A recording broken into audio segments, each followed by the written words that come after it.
Hey, everybody. Welcome to Hey, We're Talking. I don't know why I said it that way.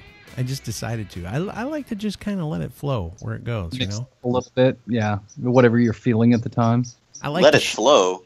I like This to is shoot the bathroom from the hip. episode. I like to shoot from the hip, you know what I'm saying? Oh, Get it? yeah. Get it? Yeah. Because today we're going to talk about guns. Ooh. Yeehaw!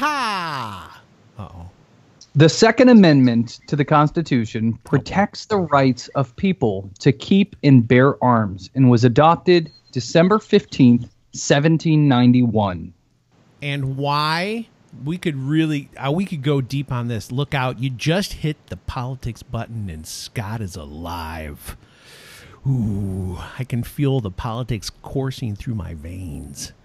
Why is the Second Amendment important? What is the real reason that we have the right to bear arms? Class? Stay tuned. You'll know. No. Class? Oh, commercial right there? No. Bob, why did they put that in the Constitution? Because everybody has a right to own a gun. Derek, why did they put that in the Constitution? Oh, I guess just to let the people have, be protected from the government in case the army decided to take over the... Yes! Ding, It's ding. to stand up against tyranny, against the government. You hear people say it's for hunting or whatever. You know, that's when they put it in there. It was so they could hunt and stuff like that, and they were muskets. No. Back then, before our armed forces became so advanced that they could blow you out of the sky with a drone, they wanted everyone to have weapons in order to keep the government at bay. But now our government is humongous. And there's no way we could not. I mean, it would take a miracle of epic proportions for us to do any damage to the government. Well, you've heard people say for a long time, we need to overthrow the government, and unfortunately, I don't want to get super political, and I know Scott will. I'll be careful. Go ahead. Way too many people rely on the government to overthrow the government. Yeah. To where the only thing I really rely on the government for is to keep the world safe from terrorists and stuff like that. They're doing a bang-up job so far. Well, we haven't had a problem in America, which is good. No, we haven't. But it's to just make sure that we have police to protect, our neighborhoods and houses and all that stuff. And I don't mind paying taxes. Unfortunately, my state takes way too much taxes, but I don't mind paying taxes to the federal government to fund keeping us safe and all of that stuff. But I still want my right to have my gun and for them to leave me alone. Hey, do you remember the scene in Old School when Will Ferrell kind of says all that stuff and then he's like, oh, and he wakes up? Yeah. That's how I felt right there, trying to stop myself from getting too political. I feel like I almost passed out.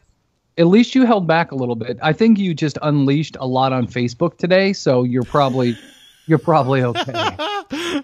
I did probably, I'm sure.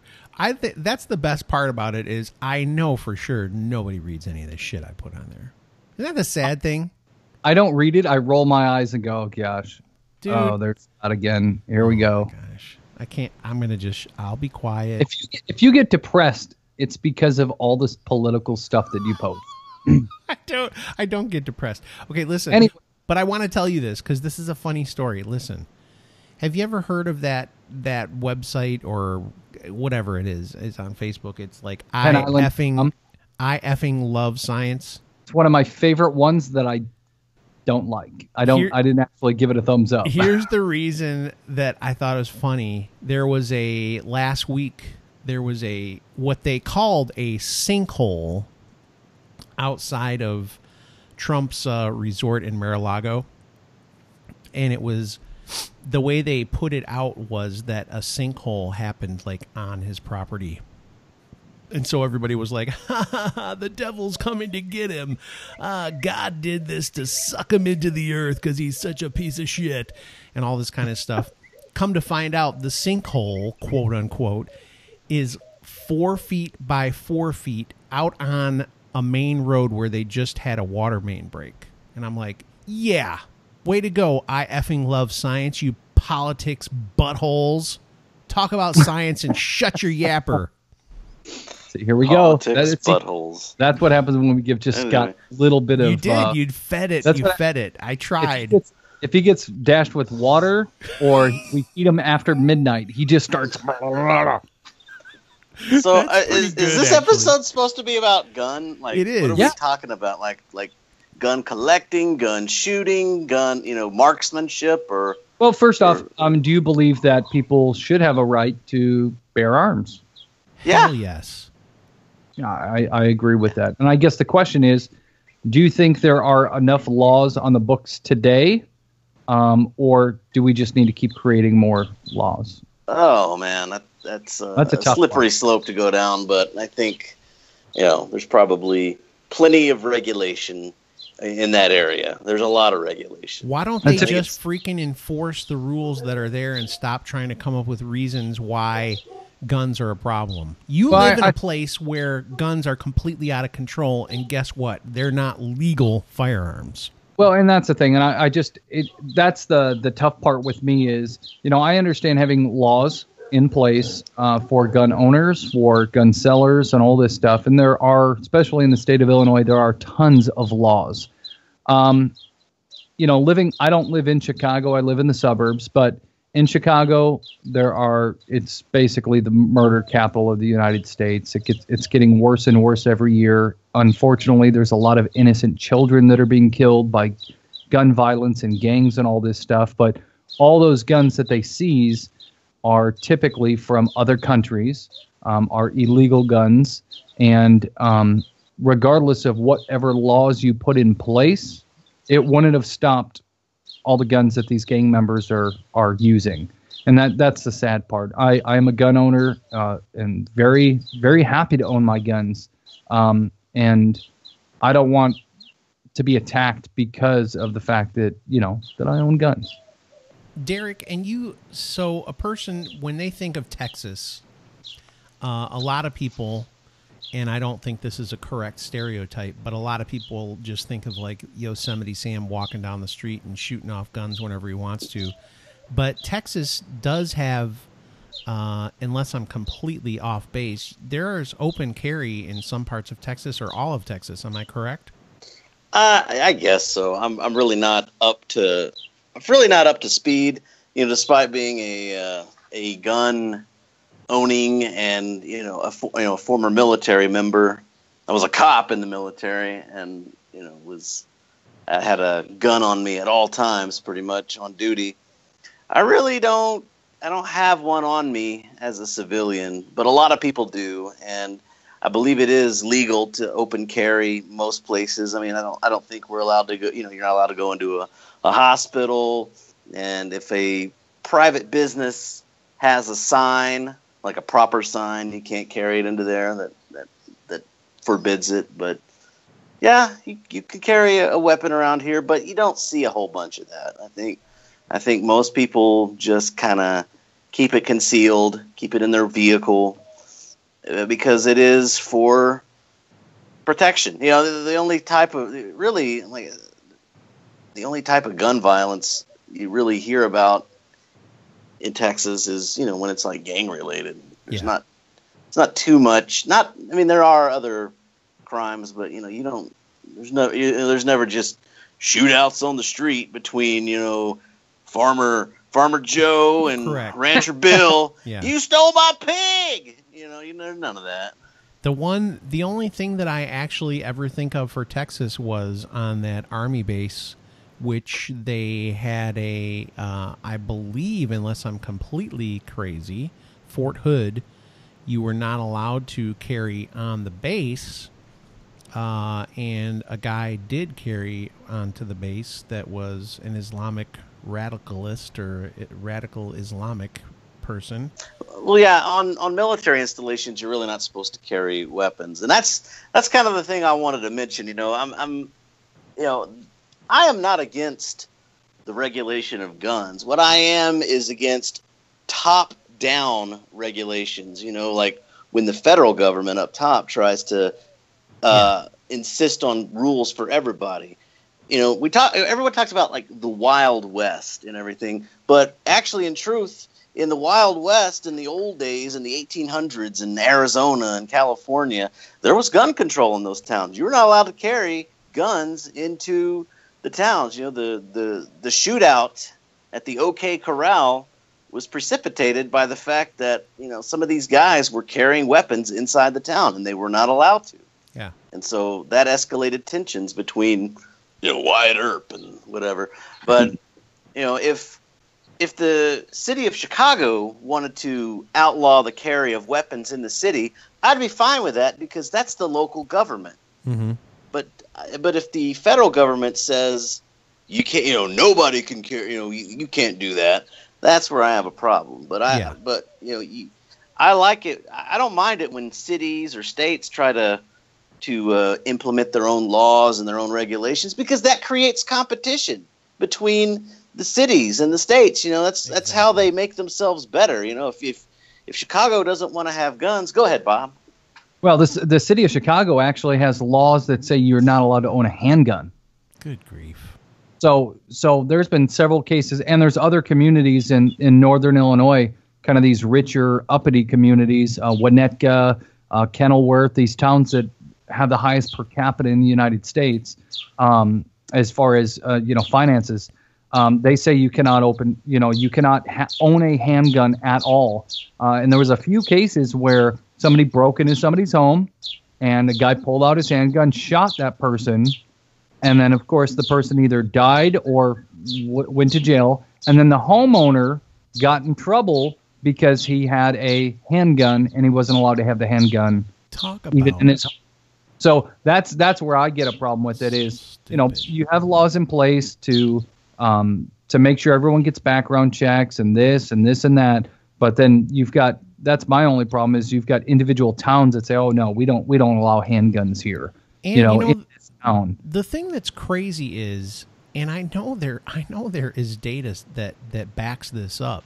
Generally speaking, places that have more lenient as far as gun ownership and carrying of guns, concealed carry and stuff like that, the crime rates go down. It's the stupidest thing ever.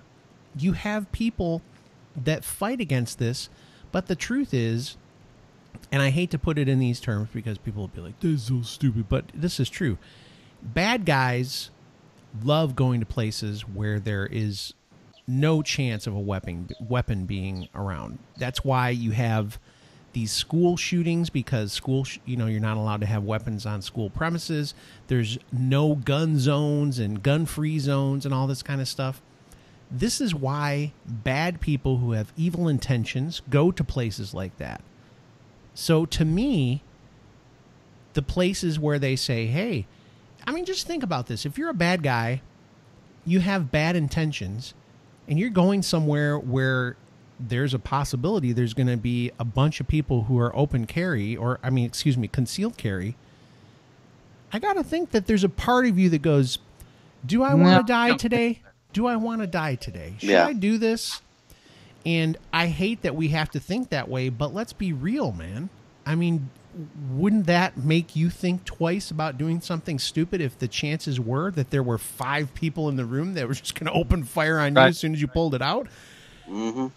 And I'm not talking about your wiener. I'm talking about your gun. Yeah. I get it when we're gun control advocates. You know, they're like, well, if they didn't have a gun, you know, they wouldn't be able to commit these acts of violence so very easily. But what we're seeing, you know, now is that people can commit violence with anything. People can run over people with their cars, stab people with knives. They create bombs out of old pressure cookers and nails. So everyday objects can become weapons of destruction and weapons of violence and murder. So, you know, having a gun that doesn't cause the violence. It's the person that causes the violence. And what's causing people to be violent? I don't know, man. It's the times, I guess. It's the weed. I highly doubt there's people that smoke weed that are going around shooting people. I highly doubt it. They don't even want to get off the couch, Bob. They just want to eat Doritos. Give me my Doritos, man, or I'm going to shoot you. No, they wouldn't even be. There would be like no motivation there. Oh man, bro, you took my burritos, bro. I'm gonna hug you if you give me my burrito back. Is that their level of violence? That's their violence. Is that you're gonna have to smell their patchouli on you? Yeah. Oh, that's another topic altogether. That's a whole nother topic. Oh, that's funny. Patchouli. All right. So, man, we probably alienated so many people on this show today. It's okay. I mean, it's okay. It's one of those hot topics. I mean, next week, abortion. No, I'm joking. We're never talking about that ever, because no, we're not talking about that. Don't ever put that on the spreadsheet. No, it won't be. Trust me. Just don't do it. You know what we should do is have a whole week about Trump. You guys can take the position that you don't like him. I'll take the position that I love him, and it'll be fun. No, you don't like it when we're contrarian just for its own sake, even though it's fun to play devil's advocate. Yeah, exactly. You made that explicitly clear. No, pre-show. I don't like when Bob does it, because I really like Bob a lot. Not Derek, I like you too, but I love Bob. No, wait a minute, Derek, I love you too, but I really love Bob. Like, he's my favorite. Keep digging, jerk. All right, what are you trying to say? So, Bob likes to just disagree with me just to piss me off, and I hate that. He's a hothead, man. He gets pissed easy. I told you. So it's fun to mess with him. Oh, well, what do we got set for Friday, guys? Bob, come on, man. This is your shining moment. I was expecting you to say something. You're the host of the show. We're going to talk about, for Friday, our top 5 war movies. But not really top 5. Maybe. We'll never get to all 5. We never do. We should say top 5-ish. I hate it because every time we say top 5, we never get to all 5. Fine, next show, I'm just going to rattle off my top 5 while you're introducing the show. No, don't do it. That's good. Okay. All right. Well, everybody, I do want to thank you for checking out the podcast. If you're listening to us on the podcast, go to YouTube. We got extra content and crap there for your infotainment and stuff. And if you're watching on YouTube, go to iTunes or Podbean or heywe'retalking.com. And we do appreciate everybody who watches or listens. So join us on Friday for more Hey We're Talking. Dude, that was fantastic. The only thing that we should say is review us on iTunes, say I love this show or whatever, and then smash that like button on YouTube. Smash it. Go ahead, Derek. Tell him smash it. Oh, smash. If you like it, hit the like button. Smash it. It helps out a great deal for whatever reason. Yes. Yeah. Makes us and watch money. the whole show. Even if you're not listening, just watch the whole YouTube video. And smash the like button. Why are you giving so many orders? And subscribe. Yeah, subscribe and smash it. Yeah. Hey, forget it. I'm just glad you're listening or watching. Oh, God. You don't have to do anything else. Don't you listen made it to him. this far. Thank you. Yeah, subscribe to us, smash that button, and I'm going to wrap it up. Wait, listen. And tell your friends about it. We got new listeners this past week. I was really excited. We got some new listener. No, listeners. Just say pretend it's more than one. We have new listeners this week, so very excited. We have dozen of fans. We have a dozen fans for sure. All right. We'll talk to you guys on Friday. Top 5 war movies.